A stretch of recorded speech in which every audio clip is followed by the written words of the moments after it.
Ukrainian military infrastructure and troubles that it has. What do you think as the main issue that should be targeted right away?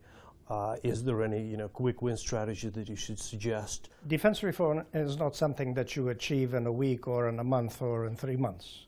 It is a mid to long-term process. So in this respect, I think there's even a danger in expecting too quick results. It's better to be methodical and to be focused on it. The main challenge is for NATO to be able to help. Is for the Ukrainian administration machinery to be focused on what it wants, on what we can do, and to work in a coherent and cohesive method together between themselves and with us to achieve the results that we are all aiming at, which are the results, of course, that we set with the Ukrainian side and at the request of your government and of your administration. We have this guy, Mr. Dolgov, who used to be head of a mission in Brussels. Mm-hmm. Now he is appointed as a deputy defense minister here. What do you expect from this guy? Ambassador Dolgov, I would say, is loyal to Ukraine, first of all. He was the Ukrainian ambassador, after all, for a number of years to NATO. But I can say that he knows NATO well. He knows how NATO works. He also knows how to work NATO, if you like, so to advance Ukrainian targets among the allies and so on. He knows how the system works, and that is a very good thing. He knows also NATO well enough to be able to advise the Ukrainian administration as to how best to go about things with reference to achieving the reforms and getting the maximum possible out of allied assistance. I mean, this is the thing. Do you have any, sort of a scenario for months, for a year to come, of what do you wish could happen to Ukraine and your cooperation? First thing that needs to happen, and it is happening, is for you meaning Ukraine, to complete a process that is underway, and I think it's well underway now, of deciding the basic documents like the National Security Strategy and other documents that need to tie into this so that you are clear on what your aims have to be. The second thing is then how, as I said before, to maximize the assistance that NATO can give. We have, as I said, 5 trust funds, some of which pertain directly to your defense reform. And others that perhaps have a slightly more humanitarian or social orientation. But they can be extremely helpful in getting the results that you're talking about, even short to mid-term, some of them. And then we have the annual national program, which is an ongoing process.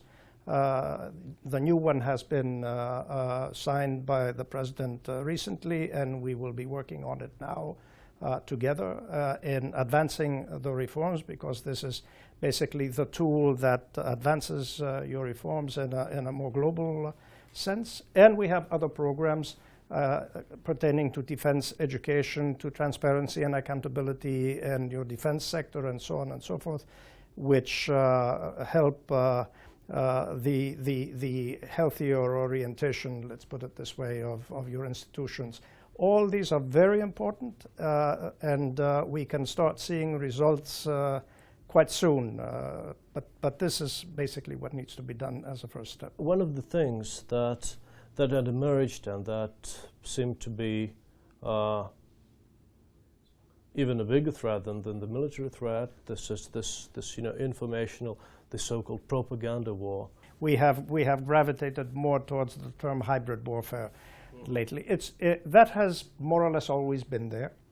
But what we have seen lately in the case of Ukraine especially has been a more concerted way of waging this type of tactic, this type of model.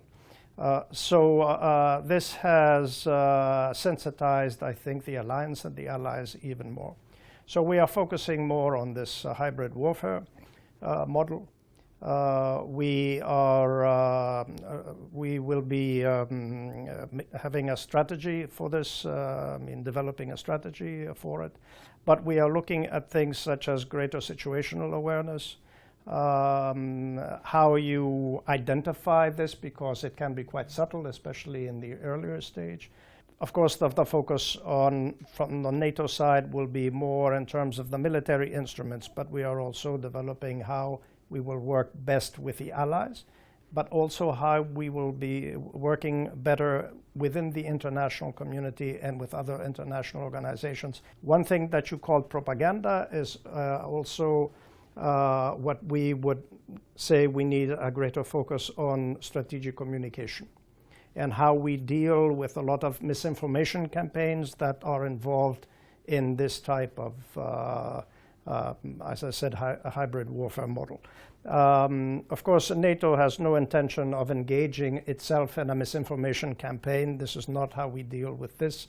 Our nations are all democracies. We deal with misinformation more with direct, true information, transparency, and of course, what we call debunking the misinformation. So, exposing, if you like, the half-truths and lies that try to create an image which often has, the aim of